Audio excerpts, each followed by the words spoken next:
दिल्ली का बुराड़ी कांड तो आपको याद होगा, जहां एक साथ 11 लोगों की जान चली गई थी, या फिर यह कह लीजिए कि एक साथ एक ही परिवार के 11 लोगों ने आत्महत्या कर ली थी।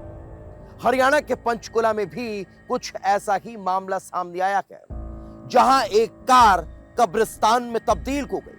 उस कार में एक ही परिवार के 7 लोगों की लाश देख हर कोई सन्न रह गया। लेकिन इन तस्वीरों ने एक सवाल को जन्म दे दिया कि आखिर इस परिवार की ऐसी क्या मजबूरी थी जो एक साथ पूरा परिवार खत्म हो गया।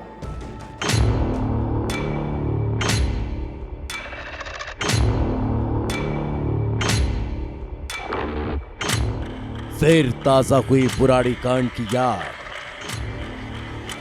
एक कार में मरा मिला पूरा परिवार, आंखों के सामने मर गए मासूम बच्चे, बड़ों ने भी तड़प तड़प कर दी जान।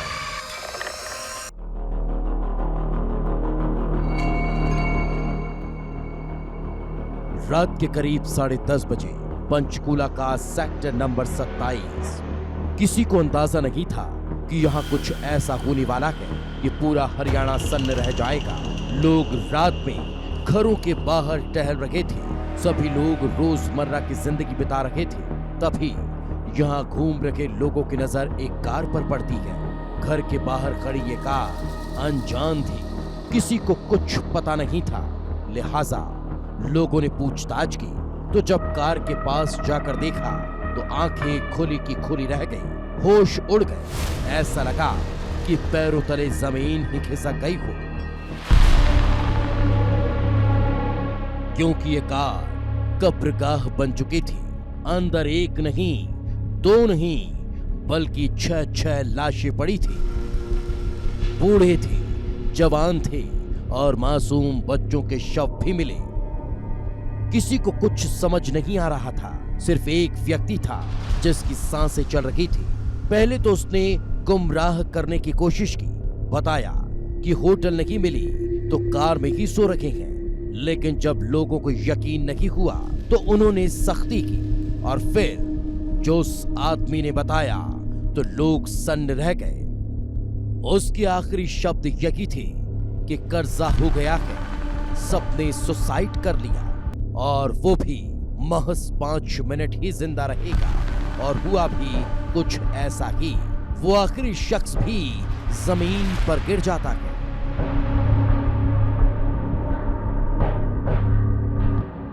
हमने दोबारा गाड़ी खोल ली, हमने टॉर्च जला के देखा, गाड़ी के अंदर वॉमिटिंग कर रखी थी सबने, और बाकी सारे बिल्कुल हिला के देखे हमने तो वो डेड थे।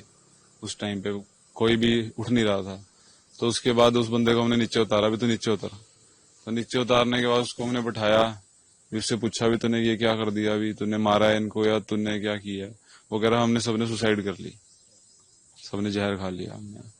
तो फिर हमने पुलिस को फोन कर दिया, कह रहा जी बुला लो जिस मर्जी को, कह रहा मैं तो जहर खा ले मर जाऊंगा 5 मिनट में। स्थानीय लोग तत्काल पुलिस को सूचना देते हैं। पुलिस पहुंचती है और 6 लोगों की पहले की मौत हो चुकी थी।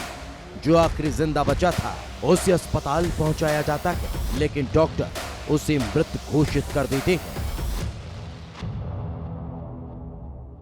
तो हमें सूचना मिली कि 6 व्यक्ति यहाँ लाए गए हैं ओजस हॉस्पिटल में, और फिर जब यहाँ पहुँचे तो ये भी पता लगा कि उनकी मृत्यु हो गई है। और एक व्यक्ति जो सेक्टर 6 सिविल अस्पताल ले गए थे, जिनको उनकी भी मृत्यु हो गई है।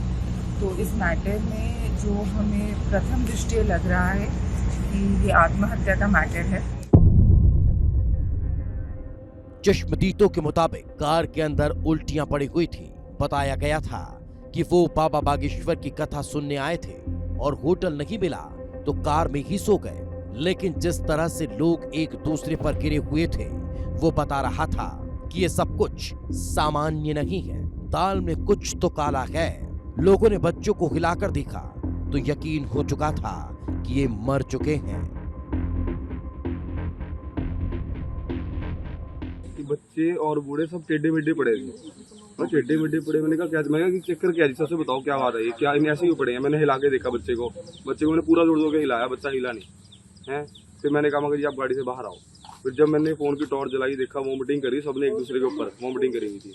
उसके बाद फिर मैंने कहा भैया बाहर आ जाओ मक्का जी, और मेरे को ऐसी स्मेल आई, मुझे इंट्यूशन आई कि मर गए हैं। मैंने कहा मक्का जी मर चुके हैं, बाहर आ जाओ। मैंने कहा हम उनको पानी पिलाया, बट फिर वो क्या कहते हैं, वो कह रहे भी मैं भी थोड़ी देर मरने वाला हूँ, हमारा बैंक का खर्चा है, मैं भी थोड़ी देर मरने वाला हूँ। बस वो विदिन 5 मिनट या 10 मिनट के अंदर मर गए। अब पुलिस अपनी तफ्तीश कर रही थी, कार के अंदर हर एक चीज को बारीकी से देख रही थी। इसी दौरान एक सुसाइड नोट मिला, जिससे पुलिस को एक दिशा मिली और पता चला कि यह परिवार पंचकुला के मनसा देवी कॉम्प्लेक्स में किराए के मकान में रह रहा था। मरने वालों का नाम प्रवीण मित्तल, पत्नी रीना, मां बिमला, पिता देशराज, जुड़वा बेटी 11-11 साल की हिमशिखा और दलिशा। इनके साथ 11 साल का एक बेटा हार्दिक भी शामिल है।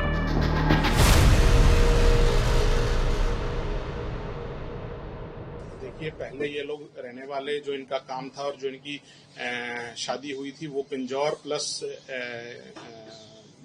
बरवा इधर साइड के थे ये लोग। उसके बाद जिंदगी के अपने काम के लिए आदमी आगे चलता रहता है, तो बिजनेस को देखते हुए ये अभी हाल फिलहाल के लिए देहरादून, और इसके बच्चे जो हैं वो चंडीगढ़ पढ़ रहे थे स्कूल में। पुलिस उसके परिजनों को सूचना दे चुकी थी। लाशों को पोस्टमार्टम के लिए भेज दिया गया था। प्रवीण मित्तल के ससुर भी पहुंचे तो सुसाइड नोट में जिस मामा के लड़के का जिक्र था वो भी आ चुका था। प्रवीण मित्तल ने सुसाइड नोट में लिखा है कि सभी अंतिम संस्कार उनके मामा का लड़का ही करेगा। प्रवीण मित्तल ने देहरादून में टूर एंड ट्रेवल का कारोबार शुरू किया था, वहां घाटा हुआ और फिर देहरादून छोड़कर वो पंचकुला आ गया था। प्रवीण ने अपना बिजनेस शुरू करने के लिए 1 करोड़ रुपए का लोन लिया था। व्यापार में घाटा हुआ और जब लोन नहीं चुकाया, बैंक ने उसे भगोड़ा घोषित कर दिया था। उस पर करीब 20 करोड़ रुपए कर्ज हो चुका था। कर्जा सर, कर्जा अब कुछ नहीं था। कर्जा तब तक होता है जब तक अपने पास कुछ है देने को कुछ। अब बैंक वालों ने भी जो प्रॉपर्टी मर्ज कर ली थी, सारी गाड़ियां थी, ये सब कुछ भी देके नहीं गए। देहरादून आज से 10 साल पहले ये देहरादून गए थे। ये अपना फ्लैट, जिनके 2 फ्लैट थे वो भी खुला छोड़ के गए थे।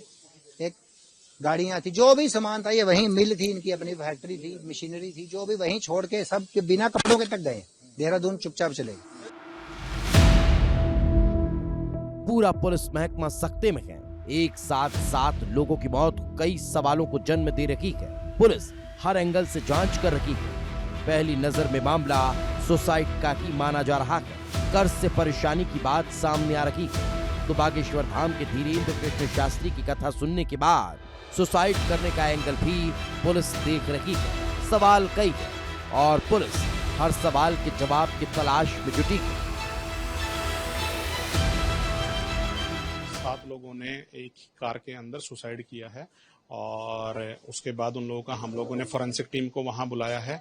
सारी इन्वेस्टिगेशन हम लोगों ने किया है, उसका सोशल मीडिया अकाउंट्स, उसके बैंकिंग, उसका सीसीटीवी फुटेज, उसकी कॉल रिकॉर्ड्स, ये सारी पुलिस खंगाल रही है। एक सुसाइड नोट के ऊपर ही हम लोग प्राइमा फेसी पे हम लोगों को ये लग रहा है। उसके बाद की आगे वाली कार्रवाई बतला दी जाएगी। क्या पुलिस को इन सवालों के जवाब मिलेंगे? क्या पुलिस इस मामले की तह तक पहुंच पाएगी? क्योंकि एक पूरा का पूरा परिवार खत्म हो चुका है। या इसके पीछे कर्ज ही बड़ी वजह है या फिर तंत्र क्रिया का एंगल भी हो सकता है। फिलहाल तफ्तीश जारी है और इंतजार के अलावा कोई दूसरा रास्ता नहीं है। उम्मीद है जल्द ही इन सवालों का जवाब मिलेगा कि आखिर ऐसी कौन सी मजबूरी होगी कि एक पिता ने अपने बच्चों को जहर देकर मार डाला, एक बेटे ने अपने माता पिता को मरने पर मजबूर कर दिया। एक घर के मुखिया की ऐसी क्या मजबूरी होगी कि उसे अपनी ही आंखों के सामने पूरे परिवार को तड़प तड़प कर मरते देखना पड़ा और खुद भी इस दुनिया से रुखसत हो गया। ब्यूरो रिपोर्ट, विस्तार न्यूज।